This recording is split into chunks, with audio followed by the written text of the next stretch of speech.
go. So just mentioning that, what leadership in the martial art world, especially in the West, especially in America, has digressed to is just money and people and the power that comes with all of that. The much more traditional Chinese Kung Fu masters are really about trying to understand each student, see what energy is either overbearing in their life and giving them trouble, or what energy is very low and needs to be brought up. So that when you're balanced in your various energies, diet, personal relationships, universal energy, all those different ones, then you're really in a place where you could lead a happy, healthy life. And that is the goal. And, then which all for the better, when the Gracies came here in 91, and then the Machados after that, and brought their version of Brazilian Jiu-Jitsu which morphed into this thing called MMA. It's all about beating the crap out of somebody for money. And it isn't about, so, martial fighting, which is what it should be called. It should be MMF, mixed martial fighting. Yes. That's really about who you can hurt. Being a martial artist is about who you can help. Yes.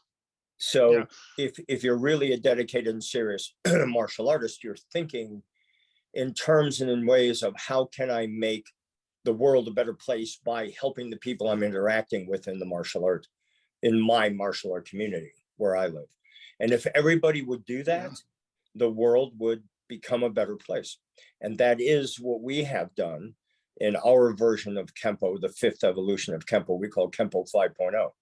We have franchise schools in 20 countries now, and every single person who's with us understands everything I've just explained to you, and they have completely bought into it that this is exactly the way that we should be living. Yeah, just learning different things to me is what's important, and it sounded like the same thing with you, and where I've seen different interviews with you where you had to go and start doing jiu-jitsu and things like that, correct? Yes. Exactly. And I'd like to take a moment, if I may, to kind of explain that. The really important part of Kempo and for Kempo people, which is ignored by so many today, is, of course, who Ed Parker was and who still he is in the martial art community. And he was truly a brilliant man. He was the one who took ancient fighting techniques and brought scientific principles of application to them, and thus created the science of self-defense, which he was renowned for around the world. A tremendously intelligent person. And he was the one who had the insight to do that first. Now we have continued along that line because his mandate, and this is really important, was very, very clear. So even if you didn't know him, he wrote about this. If you just read his writings, you'll see that this is completely true. But he even wrote one time, when I'm gone, I hope no one traditionalizes my art. If you always remember that Kempo will be the art of perpetual change, it will never become obsolete. That makes sense. So even back then, he was well before the Gracies landed here in 91, he was still concerned about Kempo becoming obsolete because maybe when he's gone, no one would pick up the mantle of evolution and change. Yeah. And I know that was a big thing for him. He also said, that the ignorant refuse to study and the intelligent never stop. A real martial artist pursues change. He's not intimidated by it. Yes. So there's the mandate directly from the man, all over the place. So you would have to go out of your way to avoid it, to say, I've never heard that before. It's ridiculous, because that was exactly what he was. So then tragically and interestingly, after he died, everybody traditionalized his art. They did exactly what he asked them not to do. The opposite of exactly what he wanted to do with the opposite. Yes, right. And I knew him well, as you can imagine. We spent a great deal of time together for the filming of the movie The Perfect Weapon, which he died before he got to see the movie, but he did get to see some edited fight scenes in our trailer, and he was just so happy and so over the top because he saw it then. He was on the set with me every day that we did a fight scene. So he was helping me, even if it was a night shoot, you know, and you break when the sun comes up. He was there with me every single day, every night, whenever there was a fight scene. So he saw everything, and then he saw some edited footage. And then we were done filming. He died December 15th of 1990. We were done filming in November of 1990. It came out in March of 91. So the only thing he didn't see of the movie, I used to make, in fact, here in my office, in my dojo, I've got all the legal pads with my notes and the sketches of the fight scenes, which you would recognize from The Perfect Weapon if you know the movie. And so I would sit with him for hours and take notes and then create the fight scenes and then go back to his house and go over them with him. And so he was helping me choreograph all the fight scenes of all throughout the movie, as well as teaching me and helping me to understand how he thought, what he wanted to see, because that was all I wanted to do, was do a movie the way he wanted it done. Because obviously he was very, very important in my life, but he was very important in many people's lives. And he was very important in the martial art world. So I wanted to give him what he wanted, which ultimately we did. And very ironically and tragically, he wasn't there to see the opening of the movie. Jeff, let me ask you a question. Was the movie The Perfect Weapon, was that to showcase Ed Parker's kempo? Yes, it was. It was written for me.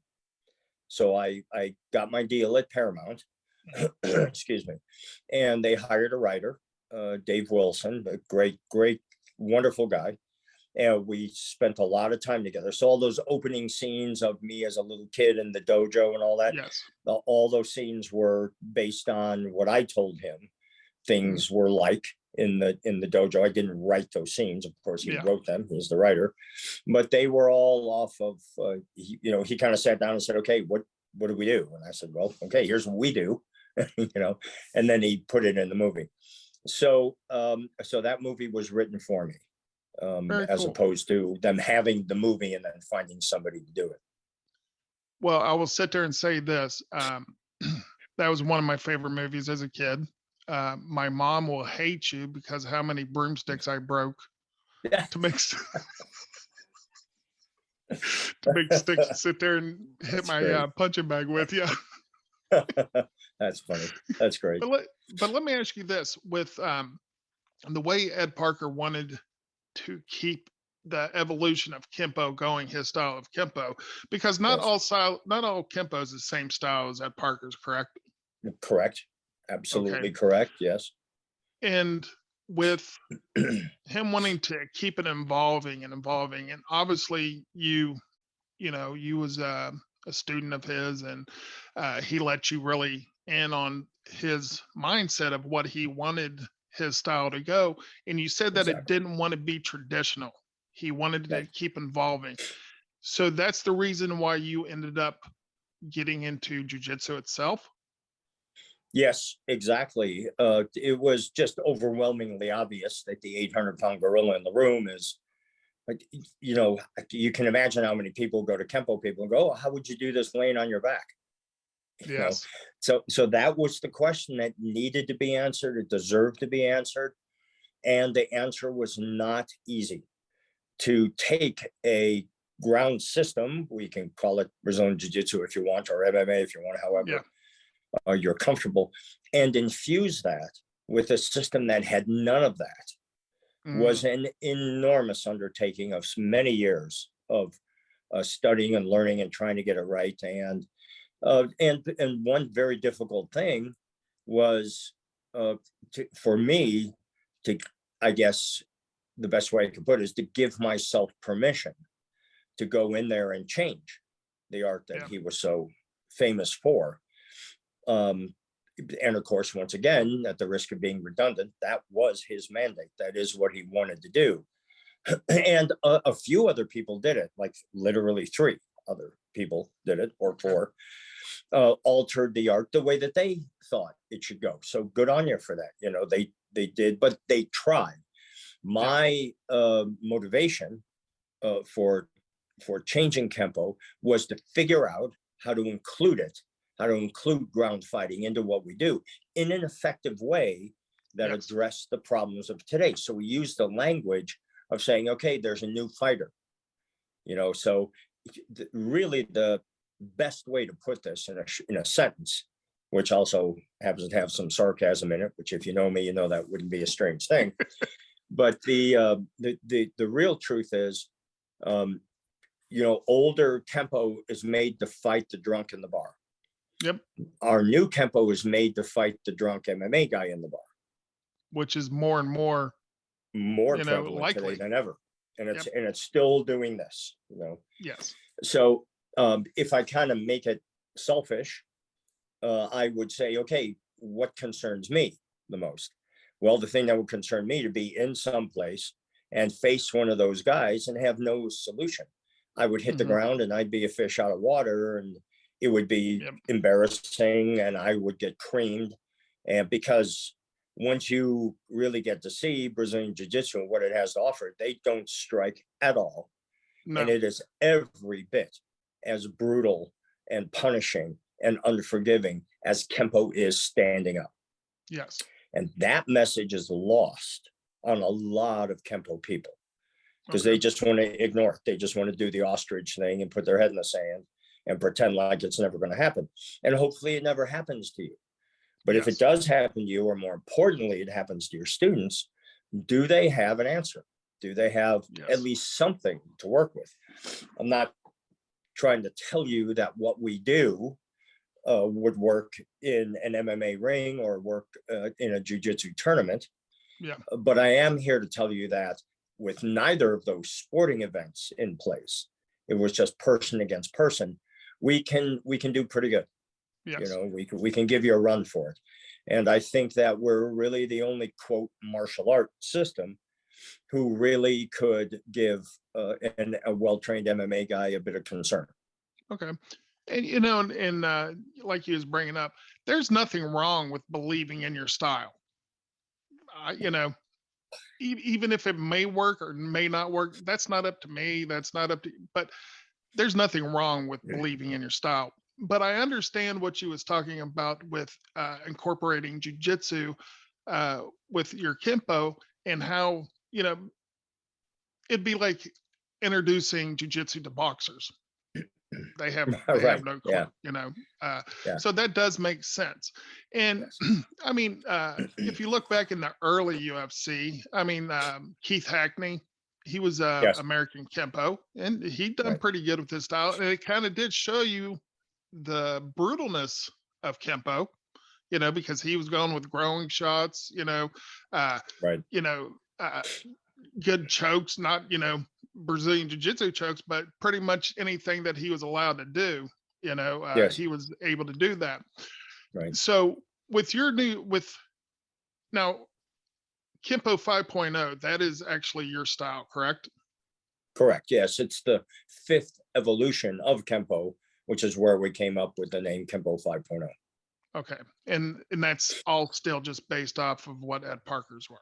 It precisely. So there was a 4.0 and a 3.0 and a 2.0 and of course a 1.0. So our contribution to the evolution of Kempo was to include ground fighting, but it's important to put a little caveat on that the ground fighting we do, although, when you just walk in the dojo and you look and we're passing the guard and doing our chokes and knee bars and what have you, it looks just like an MMA fight or gym or training or whatever. But it's different because when you're either an MMA person or a jiu-jitsu person, those are both sports.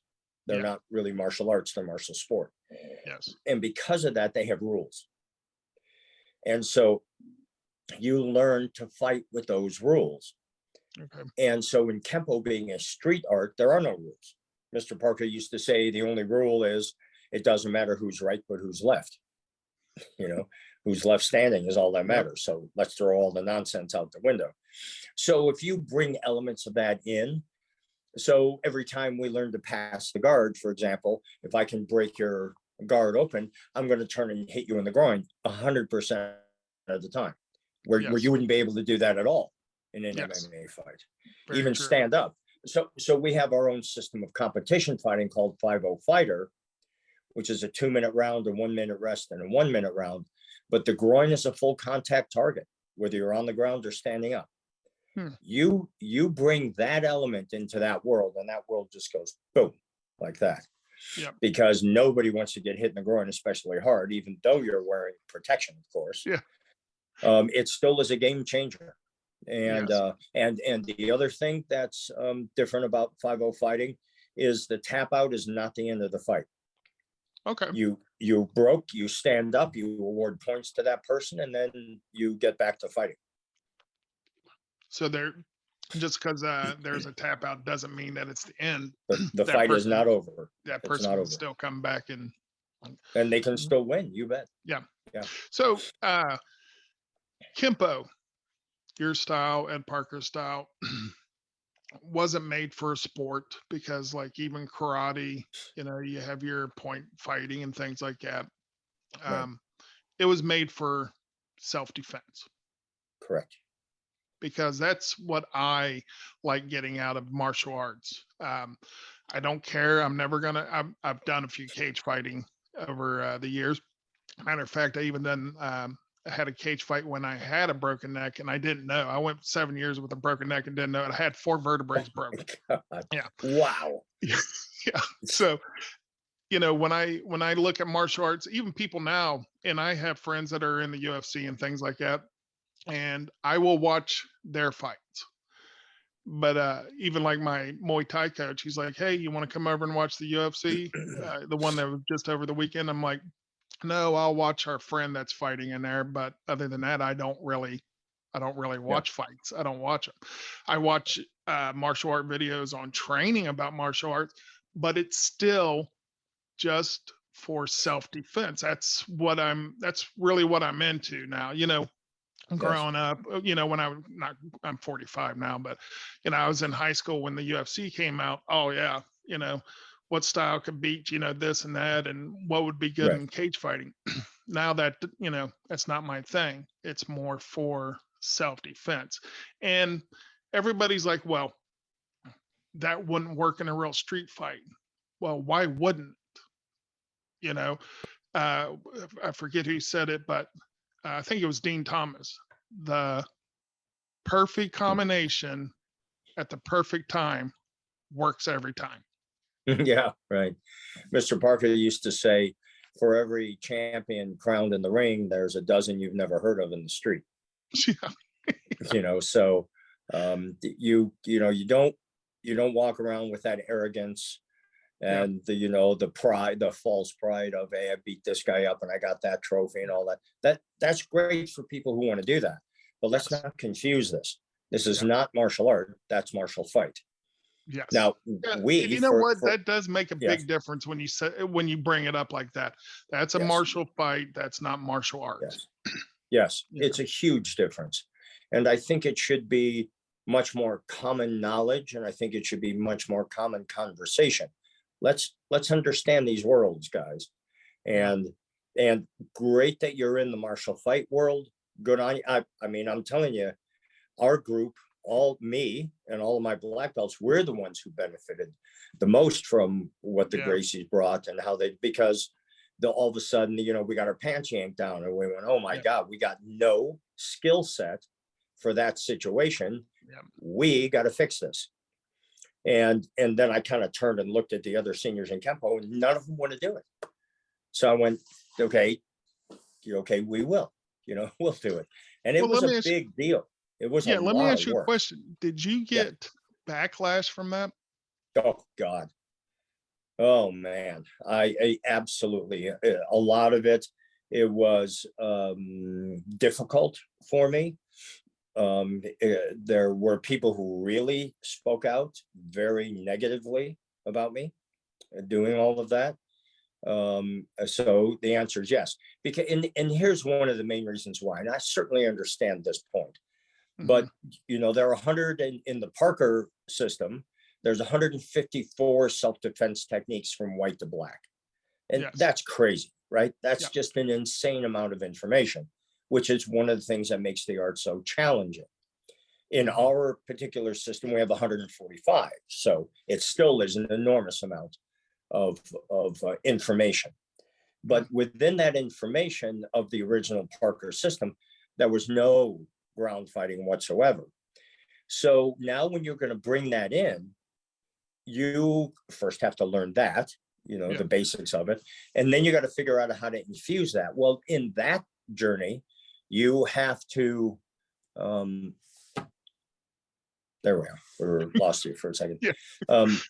You have to look at the effectiveness of every one of the techniques against, who we call the new fighter, the well-trained MMA guy in the bar. That's the guy we focused on. And when you start doing that, you realize there are some of the older kempo techniques that not only wouldn't work, but you actually do what they want you to do. Okay. You actually fall into their mousetrap and hand over, the keys to the kingdom to them. So we had to take some of those techniques out. Okay. And that was the thing that infuriated a lot of people that came back. Well, some people. How dare you is exactly right. Wow. And I even had some very good conversations with people, my friends, and they go, why didn't you just add those techniques instead of take the others out? And I said, because those others would be very dangerous for you to do, because you're doing what they want you to do. They just would be highly ineffective. So let's take just a shoot attack, just a basic takedown. There were some techniques in the old kempo system that addressed a front tackle. That was more like a football player. Yep.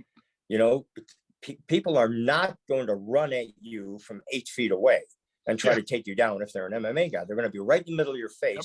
You're going to get smacked in the mouth, and all of a sudden they disappear, and they grab your leg and you're on your back. That's the reality of how it happens. Or even a wrestler. Say you got a drunk wrestler.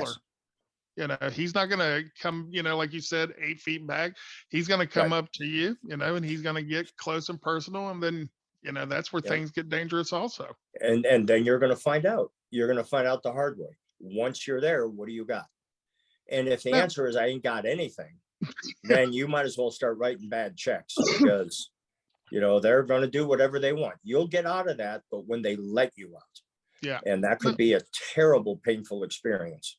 Now, Jeff, I have a question for you. Like, even when I was, a few years ago, when I was looking for a dojo or a style to start my martial art journey, there's actually I think it's American Kempo, but it's the Ed Parker system, like literally right across the street from my house. Oh, and wow. I couldn't understand it, and maybe it's just because like there is so many different levels, but maybe looking at it now, I could probably see the difference. Like people sit there and say, well, kata doesn't work. Well, forget about kata. What kata is what if you take 2 or 3 things out of there and you put them just like a boxing combination or a Muay Thai combination? Right. That makes it totally different now. You don't have to sit there and do the whole kata to sit there and do it in a fight. But what if you take 2 moves out of that kata, 1 move out of that kata, and put your own combination together? That makes it totally different. Right. I couldn't understand, and maybe you can help me. I couldn't understand how the system worked with Kempo, like belt wise, and you have to learn this and you have to learn that. Mm-hmm. Can you explain that to me or even somebody that doesn't understand that? Yes, I think I can. I think the best way to look at, as you refer to them, katas, we have sets and forms, both, but the point is the same. Okay. If you just think of them as what would be shadow boxing, it's an exercise in how you move and what you do and what you're thinking, and it puts them together in a thing that would make more sense to you if you were involved in health and fitness instead of just knocking the crap out of somebody. Yeah. So I'm 64. I had stage 4 throat cancer 9 years ago. Yeah. I've been doing this 44 years nonstop, with the exception of when I had my cancer, of course. And I plan on doing it until I die. And those are the things that will allow me to do this, have this wonderful life and live as a martial artist, because I understand what it is to be the difference between being a martial artist and being a martial fighter. I don't, let me put it this way. If I were to get in a street altercation, I would bring everything I could to win that event. Whether I would win or not, who knows? But I would bring the kitchen sink, right? Yes. Now, even if I were to be victorious in that exchange, I still wouldn't feel great. I wouldn't stand up and go, "Whoo, great! I beat the shit out of somebody." And I'm go not tell like your that. friends, like, "Man, I just beat the crap out of this guy in the parking lot." Exactly. You know, sitting in the bar drinking a beer, talking about the last guy you beat the crap out of. That's not me. I would still be embarrassed, and the embarrassment will come from the fact that you and I have lowered ourselves to the lowest common denominator of being people on the planet. We engaged in physical combat. That is not where we want to be, nor is it where you want to be as a martial artist. You should strive to raise the consciousness of the planet, of each other, by starting on yourself, by the way, and then move forward and let that motivate other people and drive other people to think of higher vibrations of living on planet Earth before it's over. And then you make the world a better place because you were here. Isn't that the goal? Isn't that what this is about? Yeah. Yeah. You know, and when it comes to me in martial arts, and I explain this to my wife, our daughters, my 4-year-old, you know, she's now 4 years old, almost 5. Even with one of our daughters was almost in a sex trafficking ring, you know, but we was able to stop it before it happened. I explain them this, you know, martial arts isn't to fight people. It's so you don't have to fight. But when you have to fight, you know what to do, you know. But I also tell them, if you're ever in a, and we're not sitting there talking about, you know, somebody's just having a really bad day and, you know, they come up and push you, you know, don't sit there and, you know, snap their leg or something like that, you know, walk away. But when it, like you said, when it comes down to it, like me, being, you know, 45 years old, health problems, you know, having a, you know, broken neck, spinal fusion surgery, having a 4-year-old, I am disabled even as it is now. I'm not going to try to kill that person, but I 100% am going to try to do everything I can do to make sure that I'm at home for dinner, you know. But also I'm not going to sit there and, you know, call up my Muay Thai coach and say, "Hey man, you know what, man, I was just, you know, in this fight in the parking lot, and man, you know, what we've been working on, man, just worked perfectly." And even him, he expresses that, you know, you don't have to fight, you know, and actually kind of knowing how to fight makes you not even want to fight. It makes you want to sit there and step back like, "Hey, dude, I don't need to fight you. Obviously, you have a problem where you want to fight somebody. I don't have to fight somebody. But if that's really what you want to do and I have no other situation to get out of it, by all means, you know." Then we're going to do it. Yeah. But when I tell my, like, if my 4-year-old was here right now, you ask her, "Jojo, if somebody tries to take you, what do you do?" "Punch him in the throat." Then she'll say, "Stab him in the eyes, you know, punch him in the groin." I said, "Why?" She goes, "Because I don't have anything else I can do, you know." So, but I tell her, you know, "Well, what if somebody messes with you at school?" You know, she goes, "Try to walk away from it." So then that's all I can teach you. You know, learning to fight is not, you know, meaning you have to fight. It's just like if you have a gun and you go to a gun range and you learn how to shoot, doesn't mean you just need to go around just shooting people. Yeah, exactly. You Well, know? I would say, I think you have found the right coach to train you in Muay Thai, because that, in my experience, is that most of them don't think that way, and they're not on that stream of consciousness. So the fact that you're studying Muay Thai from a guy who's teaching it to you that thinks in those terms, I'd say you lucked out. You got a good coach. Yeah, he is a very good coach, and he's a very family oriented person. It's Checker Past MMA out of Springfield, Oregon. He's a retired cage fighter. And done some bare knuckle stuff. I mean, he was a professional fighter and things like that. But now his whole thing is checkered past, because most of the people there have a past. A lot of them were in prison. I was in prison. He was in prison. And he does now, it's all outreach for children. No drugs, no alcohol. They do probably, 60, events a year at schools to help kids get off of that. They're all about, improving your town, with cleanups and things like that. Right. And so that shows people that, you walk in there and he still trains a lot of cage fighters, or kickboxers. So you walk in there and it's a gym. It's a fighting training gym. It is, but that's not what it's all about. It's about the respect. It's about learning. You don't have to use it just because you know it. Yeah. Just because you can doesn't mean you should. 100%. 100%.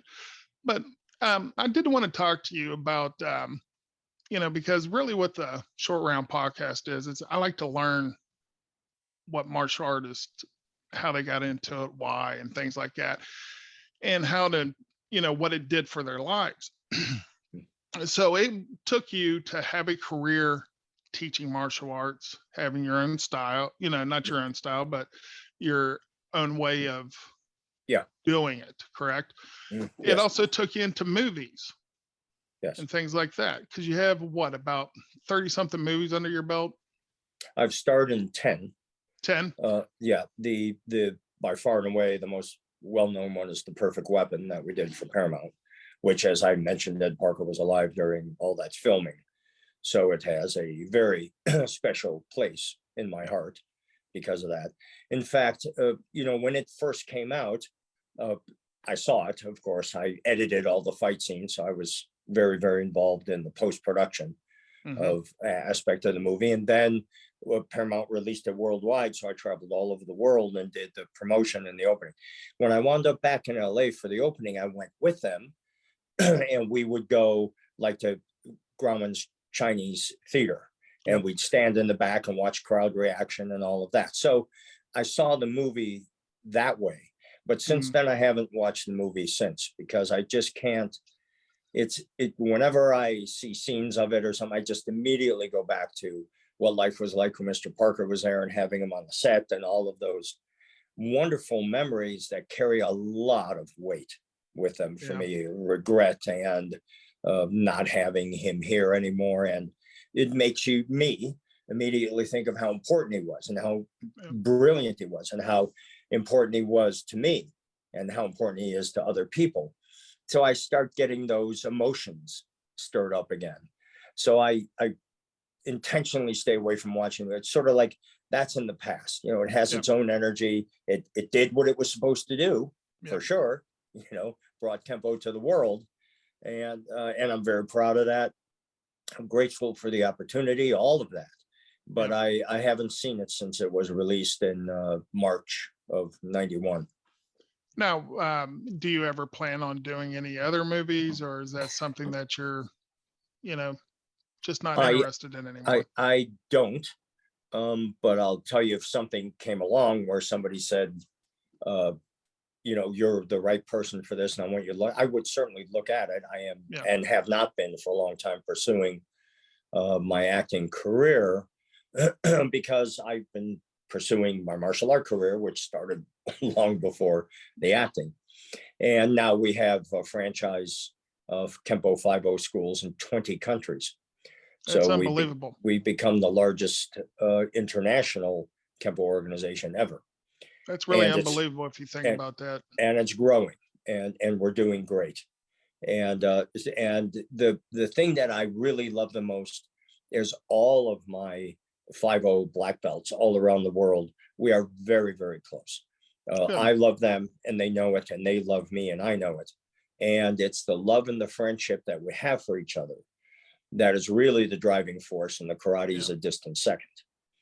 So that really snapped into reality in 2013 when I was diagnosed with stage 4 throat cancer. And I went through the 34 days, 5 days a week of radiation with 8 sessions of chemotherapy simultaneous. So that was a long day. You were at the hospital for 8 or 9 hours on those days. Oh, and I understand that. I lost 80 pounds, and so I was, if you see those pictures of me back in those days, I looked like I was, a cancer patient. I looked like I was dying of cancer, which I was. Yeah. My mother actually died February the 1st, 2013 because of cancer. And I understand that. And when I broke my neck was actually December the 24th. Well, when I had the surgery was December the 24th of 2012. And I was actually in rehab learning how to rewalk and all that stuff when she died. Wow. So yeah, 2013 was a little crappy year, but I also met my wife that I've been married to this year, 9 years. There you go. Good and bad, right? You find your way through those moments and you look for the bright spot, which you obviously found with your wife. And evidently the surgery was successful for your neck, or at least reasonably so. So that's all the good news. And that's what we all should be doing, is finding the good that we possibly can in everything in life. Because, you're born and then you die. You got X number of heartbeats and then it's over. So the question is, what are you going to do with that? Are you going to waste it, or do you do something that's right worthy with it, right? The question is, did you matter? Did you matter? Did you make a difference? Did you put your energies into trying to make the world a better place, or you just did selfish, self-serving, money for the sake of money, drugs and alcohol? And did you, like in my industry, the other guys doing it, did you, keep your head out of the bag of cocaine? Did you have to go into drug rehab, alcoholism? Did you buy another house because you can? And those are the things that really fall under the category of content of character. And that is what I see as missing in general and in the martial art world. Yeah. Also, like you brought out, did you mean something to people? And I hear that a lot, and what you say is 100% true. But what some people also need to look at is, you don't have to mean something to 1 million people. Right. But as long as you mean something to one person, right, because that's going to carry out, even after you're gone, yes, 1, 2, 5 people, that spreads out, because then somebody else, they tell somebody like, wow, what a wonderful person Jeff was. And then that person's going to go and say, you know what? I knew this one person knew Jeff, and they said he was a wonderful person. And, then somebody starts looking into you, and it keeps going on that way, that ripple effect. Right. And, the other people like Van Damme, who was in cocaine rehab 5 different times and all that, that's embarrassing for me, because, we're very different people, but he did, and he was much more successful than I was. And then you taking a guy like that and giving him another movie and another movie and another movie. Don't you care? Don't you, I was doing a movie and I was just wrapping it, and it was our last day of shooting, actually. And one of the 2 producers, they were partners, and they were very nice guys. And of course, when you're doing a movie, you're working 24/7 together, so you get to know each other quite well. This was the last day, and he came on the set with this exuberance. We just got Van Damme to do our next movie. And I looked at him, I said, why would that make you happy? And he stopped in his tracks, and I could tell that it was the first time he ever thought of that, because all he ever thought of was, if we can get Van Damme, we can make more money. Cha-ching, cha-ching, right? That's it. It's all about money. And I thought, and when he looked at me, like, you could tell it was the first time that thought ever crossed his mind. If you're going to do martial art, don't do it with me. I'm not begging for a job. But why are you reinforcing that behavior? Why are you taking somebody that has proven that because that influence on kids, we were talking a second ago about, if you just matter to 1 people or 5 people, especially if those people are kids. Oh, 100%. Especially. 100%. and you're going to screw all that up, then you go do it someplace else. You know, just don't come over here and take a dump in my Cheerios. You know, I just don't need that. Well, Jeff, you know, I said that we wanted to do this right around an hour, and I think we're right about there. Okay. I really wanted to appreciate you doing this. One, I've been a fan of yours since Perfect Weapon. Thank you. And there's a couple things that, now these are silly questions, but then I want to ask you if you would like to play the short round trivia game. There's 3 questions. You got to get 2 out of the 3 to be the winner, or otherwise you hit the floor. But Let's before we give it a do shot. that, I do that, was there a 90s martial art beef between you, Van Damme, Seagal, Don the Dragon Wilson? Was there any kind of martial art movie beef? No, not at all.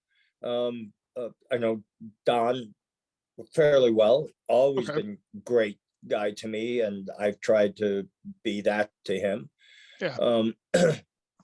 I've met Seagal a couple times. He was very nice to me. One of his interviews when he was doing his movies was just before Perfect One was coming out, and the interviewer said, "What about this Jeff Speakman guy? Do you know about him?" And if you know, Seagal never speaks kindly about anybody.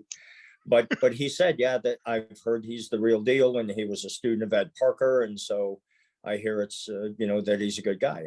And so, you know, he spoke kindly about me when he didn't have to. So that speaks well of him. That's awesome. So from my perspective, there was never any. I met Dolph Lundgren several times. There's a really great guy. Chuck Norris is the best. And I didn't even know that Dolph Lundgren was really that much into martial arts until just a few years ago.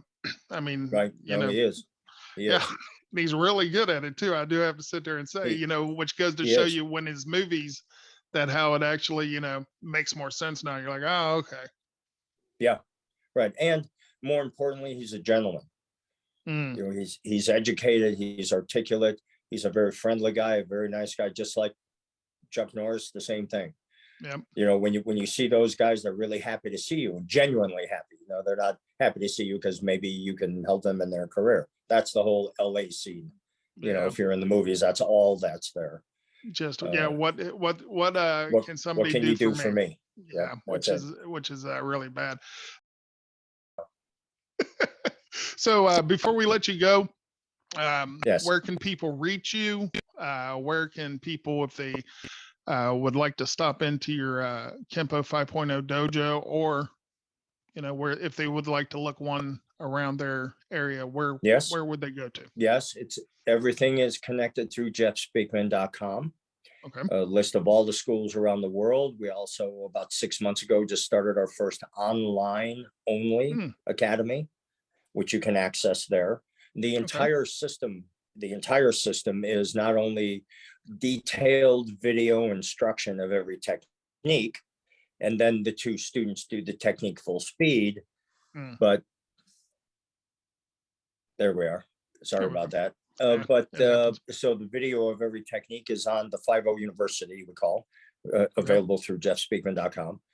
And but they are all written down as well, so you can read them or watch them or both. All right. Well, Mr. Jeff Speakman, I really do appreciate you coming on the short round. It's been fun. I've learned some things. You know, hopefully you've learned something. I have indeed. Even if it's never to take another podcast from me. Yeah. But seriously, I do appreciate the opportunity. I really, really do. It's been great, and I hope to hear from you again. Yes, and I tell you 100%, thank you very much, and have a wonderful day. All right. My pleasure, sir. Take good care. Bye-bye. You too. Bye-bye.